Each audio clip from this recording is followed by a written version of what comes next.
Hi everyone, how are you? कसे आहात तुम्ही? छानच असाल अशी मी आशा करते. मी स्वप्ना स्वागत करते फॉलो युअर पॅशन या आपल्या यूट्यूब चॅनलवर.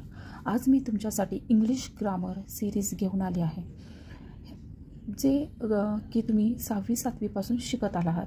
आज मी घेऊन आले change the voice. Change the voice हा टॉपिक जो मोस्टली डायरेक्टेड क्वेश्चन्समध्ये विचारला जातो. आपण यामध्ये सर्व कन्सेप्ट क्लिअर करून घेणार आहोत. तर चेंज द व्हॉइसचे 2 पार्ट आहेत. दोन टाईप असतात. ॲक्टिव्ह व्हॉइस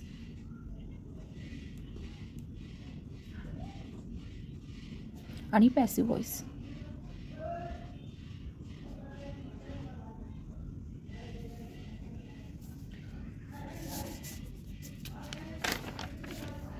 त्यानंतर आपण या ॲक्टिव्ह व्हॉइस आणि पॅसिव्ह व्हॉइस या दोन्ही प्रकारचे एक्झाम्पल्स पाहणार आहोत.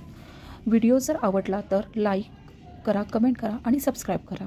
आता चेंज द व्हॉइसमध्ये जसे मी आत्ता बोलले 2 टाईप असतात, एक ॲक्टिव्ह व्हॉइस, एक पॅसिव्ह व्हॉइस. ते कसे ओळखायचे आता आपण पाहणार आहोत. ॲक्टिव्ह व्हॉइसमध्ये सब्जेक्ट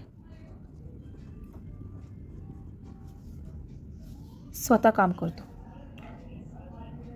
म्हणजे रेयांश रीड्स ए पेपर. जर आपण हे एक्झाम्पल घेतलं तर यामध्ये रेयांश हा स्वतः सब्जेक्ट आहे की जो स्वतः पेपर वाचत आहे, किंवा मी आता तुम्हाला चेंज द व्हॉइस सांगत आहे तर मी स्वतः काय काम करत असेल ते झालं ॲक्टिव्ह व्हॉइस.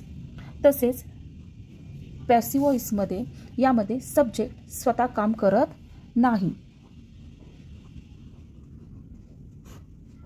ॲक्टिव्ह व्हॉइसमध्ये सब्जेक्ट स्वतः काम करतो, पॅसिव्ह व्हॉइसमध्ये सब्जेक्ट स्वतः काम करत नाही. इथे सेंटेन्स थोडं चेंज होतं. म्हणजे फॉर एक्झाम्पल जसं ॲक्टिव्ह व्हॉइसमध्ये आपण एक्झाम्पल घेतलेलं रेयांश रीड्स अ पेपर, तर पॅसिव्ह व्हॉइसमध्ये होणार a paper is read by Reyansh. यामध्ये तुम्ही कन्सेप्ट व्यवस्थित समजून घ्या. पहिले मी काय एक्झाम्पल दिलेले, Reyansh reads a paper.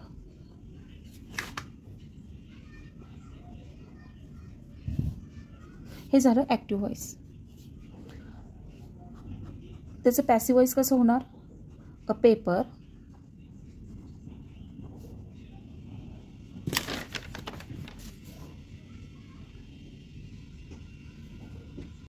Is read by Reyansh. ठीक आहे.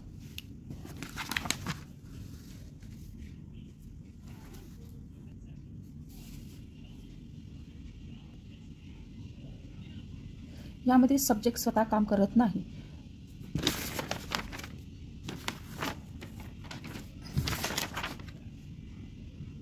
यामध्ये सेंटेन्स मीनिंग सेम आहे, फक्त बोलण्याची पद्धत बदलली. इथे आपण अजून एक एक्झाम्पल घेऊया. स्मिता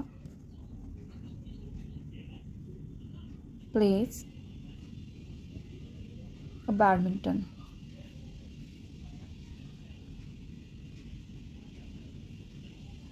हे झालं ॲक्टिव्ह व्हॉइस. तर पॅसिव्ह व्हॉइसमध्ये कसं होणार आहे, a badminton is played by Smita. आता इथे एक लक्षात आले का की दोन्ही सेंटेन्सची मीनिंग सेम आहे, पण पहिल्या सेंटेन्समध्ये स्वतः काम केलं जात आहे, तर दुसऱ्या सेंटेन्समध्ये स्मिताद्वारे काम केलं जात आहे. आणि ॲक्टिव्ह टू पॅसिव्ह कन्व्हर्ट करण्यासाठी subject will go to the last. यामध्ये मिडल वर्ड म्हणजे ते सेंटेन्स कनेक्ट करण्यासाठी आपण बाय हा वर्ड यूज करतोय.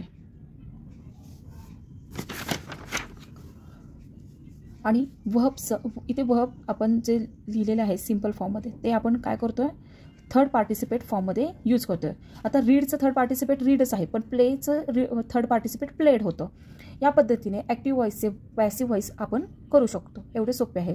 आता आपण पार्ट 2 मध्ये अजून थोडी एक्झाम्पल्स पाहून घेऊया. Okay, bye bye.